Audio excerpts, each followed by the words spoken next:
if f and g are continuous real functions defined on the closed interval AB, which are differentiable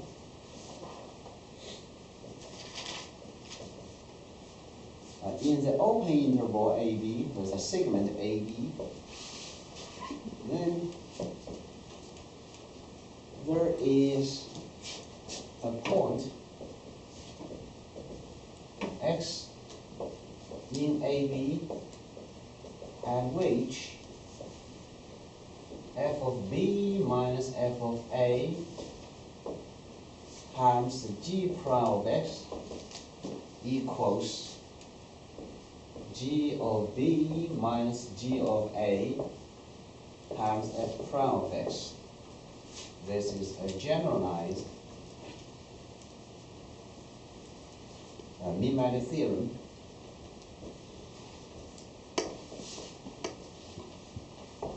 Mean value theorem. In particular,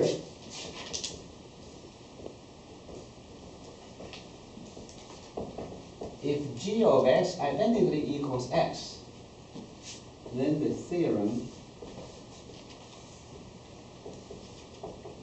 takes the form that f of b minus f of a, the derivative of derivative of g is just 1, right? This is just equals, then this is f prime of x times b minus a. And that's a mean value theorem we know from calculus, right?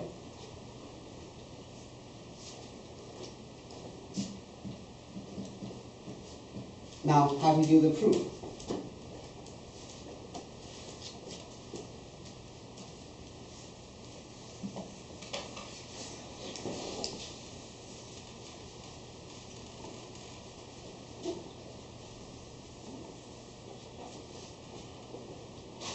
How do you prove it?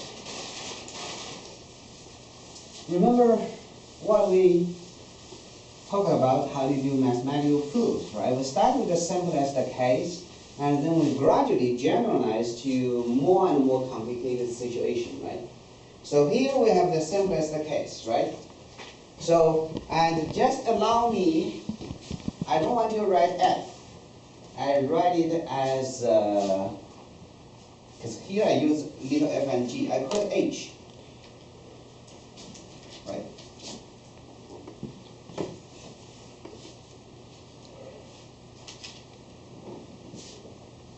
That's okay, it's just a notation, right? For a function.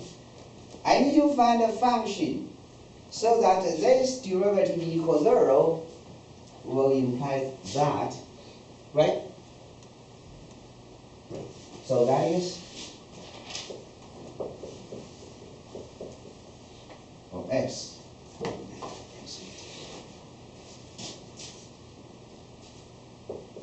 This is precisely equivalent to that one.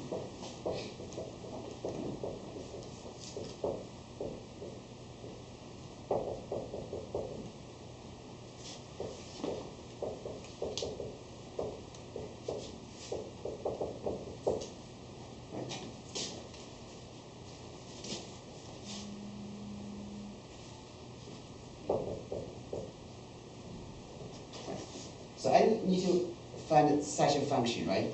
That is, find h such that, this is that. And also, my h should have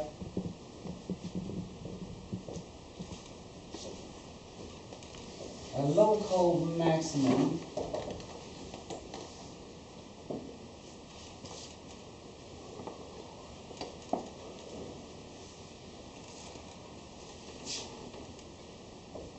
somewhere, right, at x, right? Yes? So now I compare this and this, the A, B are just numbers, right? So natural choice is, let me just write first try. If it works, we stop. If it doesn't work, we modify, right? So h of x, we just take it to be f of b minus f of a times, now I don't take derivative, right? Here I don't take derivative, here I don't take derivative. This equals 0, I transpose the right hand side to the left hand side.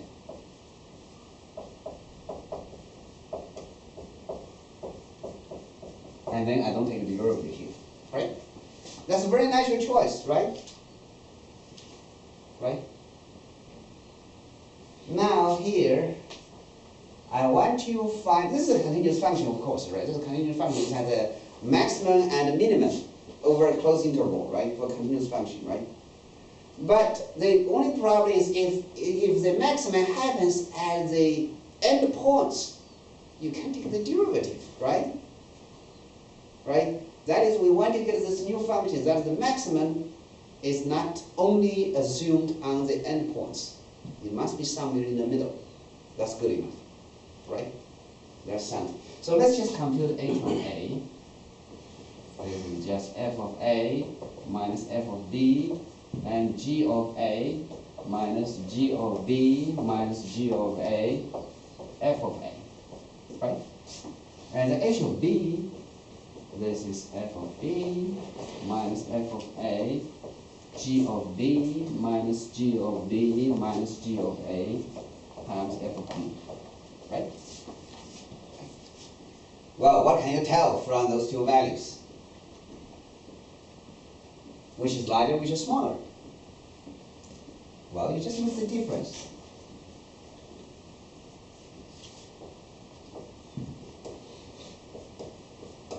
You make the difference, so you will have f of b minus f of a, that's a common factor, this minus this, that's the g of a minus g of b, right? And then minus g of b minus g of a, and then times, this is f of a minus f of b, right? And you can say this is f of b minus f of a, this is f of a minus f of b. You switch over, you have a negative sign, right? This is g of a minus g of b, this is g of b minus g of a. You switch over, you have another minus sign. The two minus sign cancel. That's the same quantities. So the difference is 0. Right? Right? So at the end point, that's the beauty part of this function h. At the end points, the values are equal. So that no matter how the graph look like, it must take the maximum or minimum somewhere in the middle. Right? Even if this is a constant, if this value is the maximum, then the minimum is not this, right? If this is the minimum value, then you take the maximum. And if the maximum value and minimum value are equal, that's just a constant function. Everywhere it is maximum and minimum.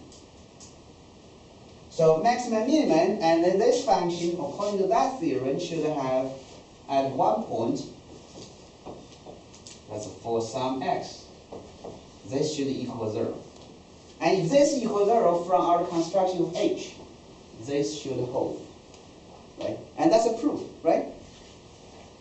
So I don't have time to write the proof. I will write the proof next time. But that's the idea, right?